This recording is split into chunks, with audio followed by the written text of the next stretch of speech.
Pete Buttigieg, Secretary of Transportation, was on the Breakfast Club earlier this week, and he was shocked. Shocked, I say, when he found out that black people weren't exactly happy with the Democrat Party.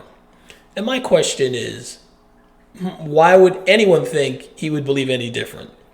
Let us talk upon it.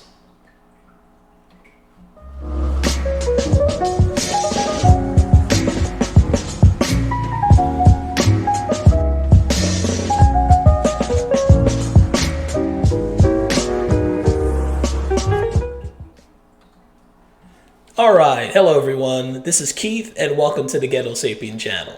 Like I said, we're going to talk about Pete Buttigieg and the black vote. And this, we'll try and keep it light and interesting and won't take up too much of your time. So, Pete Buttigieg, he's Biden's pick for Secretary of Transportation. He's doing a great job, by the way. He was on this show called The Breakfast Club that's hosted by Charlemagne the God. That's the only time I'm going to use his full name. I think it's ridiculous. They just call himself the God. But anyway, so Charlemagne had him on the show and asked him a simple question. Actually, let me just show you. It was very interesting. You do realize, Pete, a lot of black people feel like Democrats have kept no promises since they've been in office. Really? Yes. Reverend Island said that a million times. I'm sure he'll be pressing you about that tomorrow. Look, I get it. Yeah, so like I said, he was shocked and surprised and taken aback that black people were not happy with the Democrat Party. So, why is that?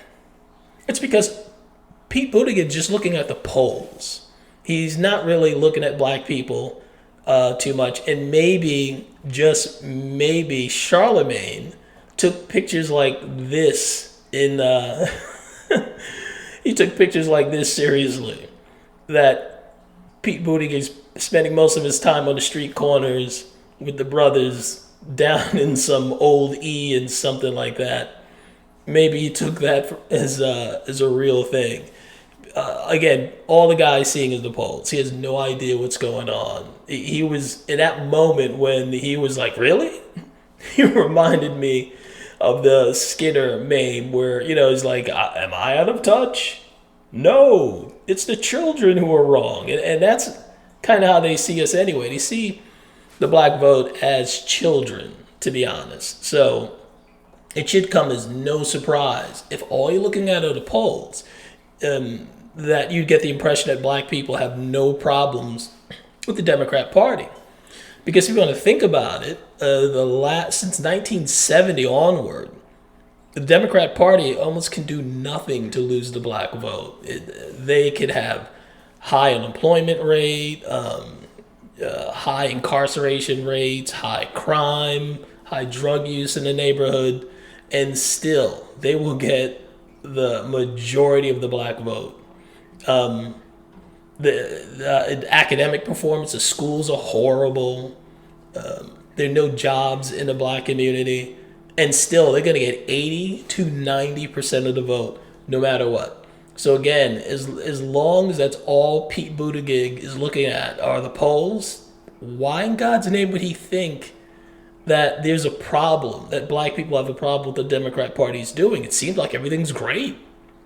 I mean, are there any other groups that vote in that large of a degree for the Democrat Party? I don't think so. I think, in fact, recently a lot of groups, ethnic groups, and have been dropping off. The Hispanics, they're losing the Hispanic vote, the Asian vote, but the black vote, they still have the majority. And I don't see how it's going to change anytime soon, because even when something's improving, if it's not coming from the Democrat Party, the black folk don't want to have anything to do with it. So that definitely gives you the impression that it's not about things being better. It's like who helps them out is much more important. Here, check this out. Thing I'm very proud of, African American unemployment stands at the lowest rate ever recorded.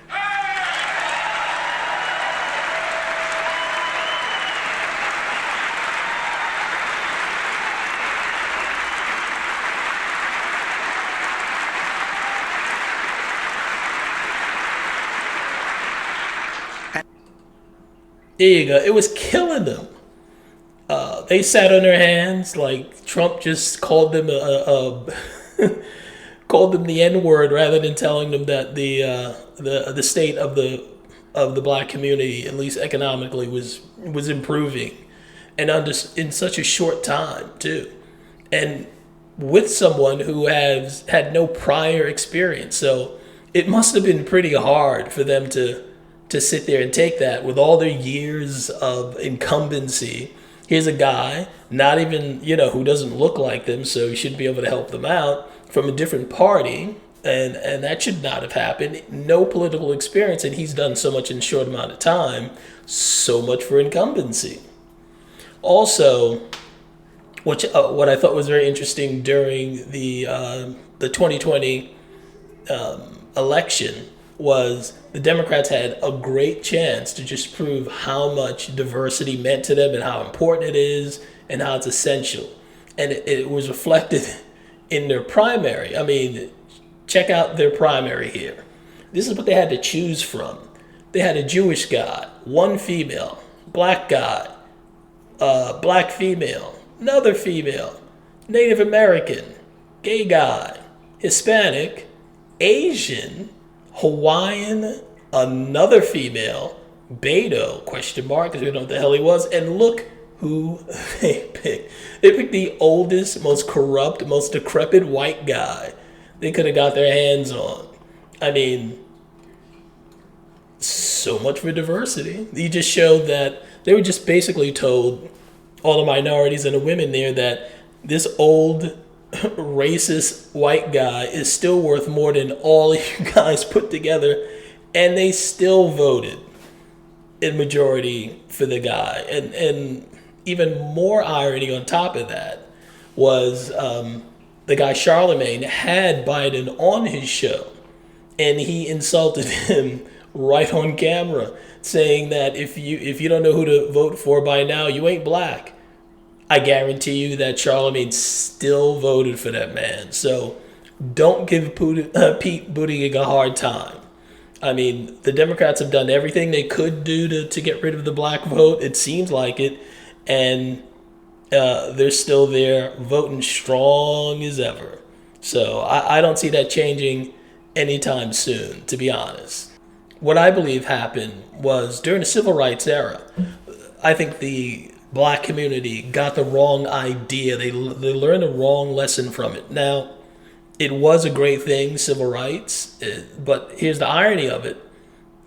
It wouldn't even have been necessary for black people to be fighting for the civil rights if it wasn't for the government and the Democrats together. So, and that also goes for the 13th, 14th, and 15th Amendment. None of those would be necessary if the Democrat Party didn't get with the government to hate black people and to actively go after them. But who gets their votes now? The pro-government Democrat Party. I think the government learned the right lesson for the government from the civil rights era. I don't think they liked that the church was able to, and that's where the civil rights movement came from. It started from the church.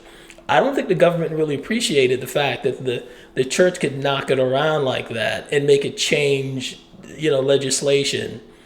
And they learned the right lesson from it. So what they did was they infiltrated the churches with politics. So right now, a lot of the things you hear from the pulpit in many churches sound just like what you'd hear at a political rally. So they've kind of push God to the side and move politics in. So now that the church is infiltrated by state agents, it's nullified the church. The chances of another movement coming from the church are null and void. And if you don't believe me, look at one of the first things the government shut down during COVID. They shut the churches down. They called the churches bluff on the First Amendment, and the churches blinked. So they learned the right lesson from from the civil rights era. They really kneecapped the churches, and we allowed it to happen.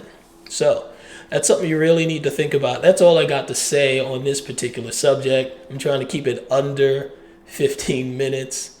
But this is your chance to comment. So do that. Comment, like, share, and subscribe.